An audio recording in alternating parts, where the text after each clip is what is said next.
Great day, my wonderful students. It's so nice to be with you once again. The last time we met in the history class, it was an interesting time. I'm still Mr. Wabara Good News, your history teacher. Today, we'll be continuing our discussion on the Borno dynasty. The last time we met, we traced the origin and emergence of the Kanem Borno dynasty.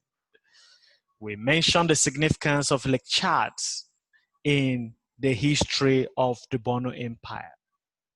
It was a nice discussion because we were able to take issues about the Borno Empire in perspective. Today, what are we going to learn? You should be able to appreciate by the end of this lesson the impact of the jihad and the jihadist attack on the Muslim community of the Borno dynasty. You would also acknowledge the influence of Uthman Dan Fodio as the foremost revolutionary, jihadist, also as a teacher, as a force to reckon with in African history as long as Islam is concerned. You will look at him more as a charismatic leader also. You should be able to see the reasons of the declining and eventual collapse of our Borno Empire. You also be able to appreciate the emergence of Kanem when it comes to the Borno dynasty and how the Great Borno Kingdom eventually collapsed. This you'll be able to understand today about our Kanem Borno Empire. The Fulani Jihadist attack on Kanem Borno, the decline of the Cipher Wars and the emergence of our Kanem. Interestingly, towards the decline of the Safawa dynasty and the emergence of Kanem, two events in particular should struck major blows to the continued existence of that dynasty and empire. The first of them was the Fulani invasion of the empire. You know, for a long time, the Fulani resident in the empire had resisted this occupation. They've said no to occupation. And they were encouraged in their rebellious attitude by intellectualists in the community, which was influenced by what was happening in the then Gobe. Now, one can begin to wonder, where is Gobe? Now, Gobe is one of the 7 kingdoms found in Hausa land in the 7th century and continued under the Hausa rule for 700 years.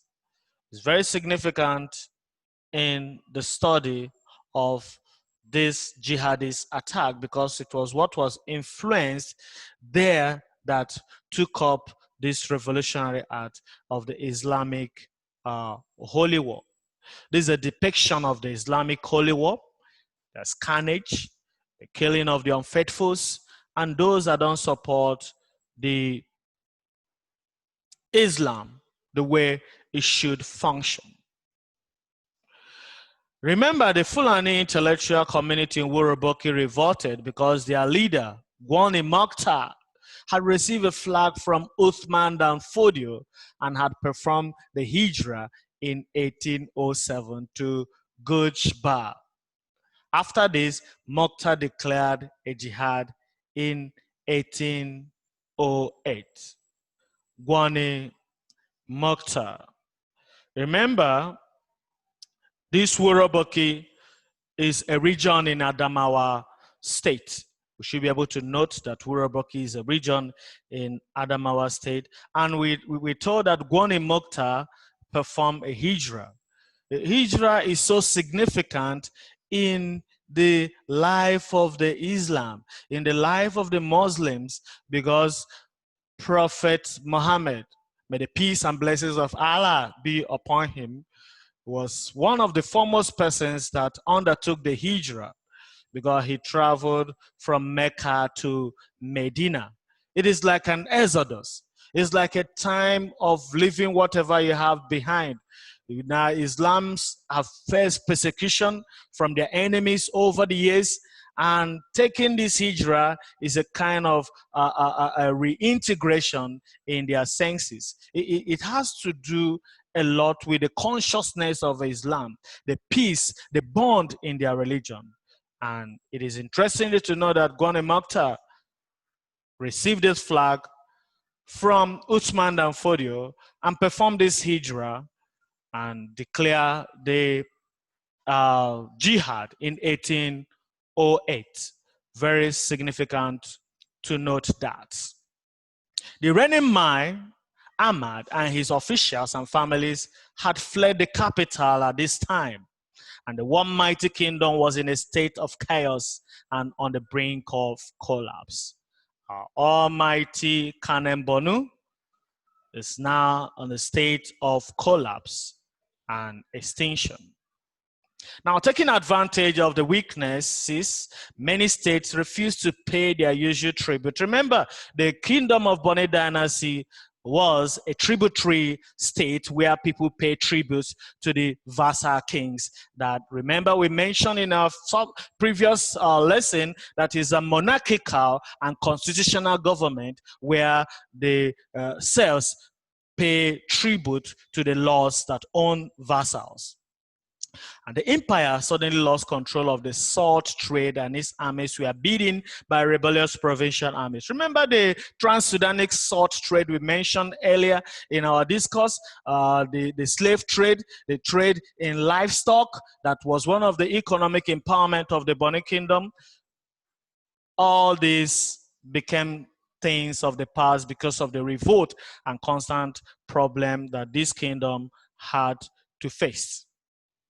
Now, Usman ibn Fudi, Usman Dan Fodio. This man, this great man, is one of the shining stars of West Africa. And what is his significance in jihadism as long as the world is concerned? We are going to note who this very strong man, Usman ibn Dan Fodio, is. He was born on the 15th of December, 1754 to Fulani parent.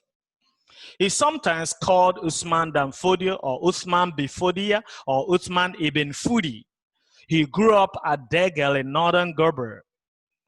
Remember, we mentioned Gober as one of the 7 kingdoms that was founded in the 11th century and that stayed under the northern influence for 700 years. He was a patient, pious, generous, devout, brilliant, and well-learned youth.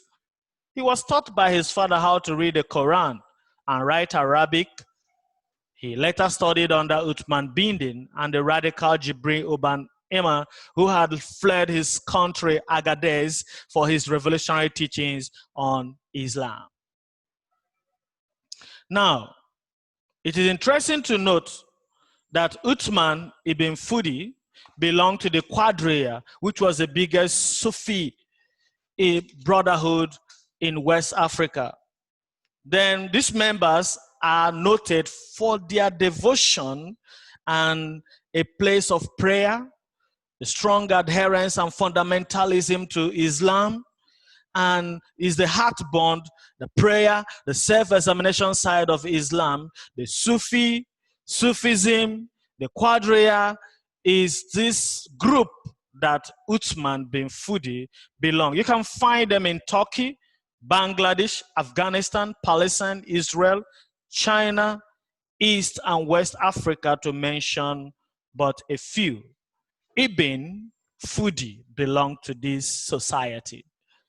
When the Saracen Gober Yunfa plotted to kill him, he escaped with some of his followers and members of his family to Gudu. Now, remember, Gudu can be located in near present-day Abuja, the capital of this country. And it's also interesting to note that it sits close to the Gariki town in the north of Abuja. This is where the man fled when he was threatened by this Sarakin Gober we're seeing here, Yunfa. With his family, he made an escape, and from there in February 1804, he proclaimed a jihad and called on his Muslim followers to take up arms and defend themselves. He was no doubt a charismatic leader who was believed fervently by his followers. They also saw him as a model of a teacher and preacher. What a great man he was. Later on, he withdrew to Sokoto, where he took the title of Amir al-Murin, that's commander of the faithfuls, and left the military operation to his brother Abdullah and his son Bello. It is interesting to know that Uthman ibn Fudi issued two manifestos, the Watikat al-Sudan and the Kitbag al-Fram, in which he stated the religious and social objective of the jihad. Remember, we've mentioned jihad as a holy war, where those that don't believe in the tenets and the proper practicing of Islam were being decimated. They're being seen as those that should not see the face of the earth. Now, how did the Safawa decline, and how did Kanem emerge? Despite its impressive strengths, the Borno Empire faced decline due to, number one, the stress and strains brought to bear on the economy by the many wars which the rulers fought to maintain or expand that empire. There was a constant revolt. Look at the picture depicting wars and carnages, revolts from different sources threatening the existence of the one mighty Borno dynasty. And later on, a chain of weak rulers came to power. Some were old and weak, and some had no clear vision of what they wanted for the empire and how to solve the myriads of problems that are militating against the existential and survival of the great Borno Empire. Revolts by certain of the provinces weakened the economic base of the one mighty kingdom. And you remember, when there are no tributes, when there are no taxes, when there are no levies, the economic base of that society, which is the infrastructure of which other superstructures exist, will be crumbling. And again, many of the best soldiers of Borno were killed during the defeat of Borno by the people of Mandara. It was a great war. It was a great carnage where these people lost most of their brave soldiers. It has also been argued that the Kanuri monarchy and court life had over the years become too elaborate to ritualize. Remember, Kanuri was one of those countries alongside with Zahawa, another town that settled around the basin of Lake Chad due to its productive area and later formed part of what is known as the Borno dynasty. Because as they continued to grow, it was difficult to maintain balance and effective leadership was lost. There was no exercise of vigilance and control, so they were overstepping their bounds and exercising a lot of authority. How did Kanem come to the defense of Borno? How did he come, rather, to the defense of Borno? And what was the result of his coming? The second event that struck a major blow on the continued existence of the dynasty and the empire was the dependence of the kings, the Mahdi, on the Muslim Malam, Muhammad al-Amin al-Kanem, who is referred as Kanem. He was a Kembu, both popular and learned, and was born 1975 and settled at Ngala in 1779 as a preacher amongst the Shua Arabs at Kembu. He came as a very brilliant man to be reckon with. Look at the picture of Kanem, a devout, a very powerful man of the Islamic entity. He took firm control of the post-jihad empire and ensured that the dynasty was not overthrown by the Fulani jihadists. He is well known for having argued persuasively and forcefully with the leader of the Sokoto Caliphate, including Uthman ibn Fudi himself. What was his challenge? He said that no change of anti-Islamic practice could be made against the Borno rulers. And on the invitation of the Mai, he undertook to restore peace to the empire, and that gave him a lot of parcels of lands in exchange for the good things he did. He successfully masterminded a counterattack against the Fulani, who refused to accept the validity of his learned argument containing his correspondence with the jihad leaders in Sokoto. And in 1808, Mokhtar was defeated. Remember Gwani Mokhtar that received a flag from Uthman ibn Fudi and performed the Hijra in 1807. Remember, he declared the jihadist attack in 1800. Subsequently, he was defeated in the battle. And the next year, another Fulani army was defeated by forces commanded by Kanem.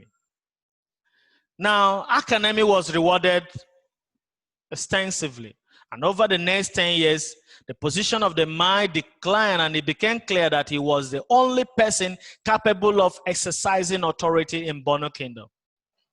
By 1819, Mai Donama had become suspicious of Kanem, who had now settled in a new town, Kokawa, and attempted to crush his former counselor and ally. So he had been a man of war, facing one revolt or the other. Look at him depicted on a horse, riding fiercely for war. Is Mai Dunami, who was the then reigning king, who was suspicious of Kanem here. And Dunama, in trying to quell or confront this man, was killed in that attack. That made Kanem the most powerful man in Borno dynasty. Though he allowed Duname's successor Ibrahim to continue as the official Mai in the capital. You see, we've been able to see the rise and fall of the Borno dynasty. The one mighty Borno kingdom came to its brink. In this discourse, we've seen so far how the jihadist attack played a lot of impact in the life of this dynasty. We've seen the role of Uthman ibn Fudi as a revolutionary and a fundamentalist as far as jihadism is concerned. We've also seen how the Safawas declined and how Kanem came to rescue, and what happened, what made him to emerge the foremost, the most powerful man in Borno Kingdom. We have learned so much today, and I want you to reflect on all these things we've learned. It's been a time of journeying into the Borno dynasty. We've seen so much. We can be proud, we can be thankful for history for. Like I always tell you, continue to make use of the best opportunity you have this time to study. Continue keeping safe. Continue hoping for the best things to come. It's been a wonderful time, and we'll continue to give glory to the Almighty God. Until we meet again, I want to thank you very much. You have to remain safe and secure. And remember, like I always told you, the heights that great men attain, we never and had never always been by a sudden flight. It is when their contemporary will be joking, laughing, playing, they will be burning their midnight candle at both ends. Thank you very much, and remain safe. Love you.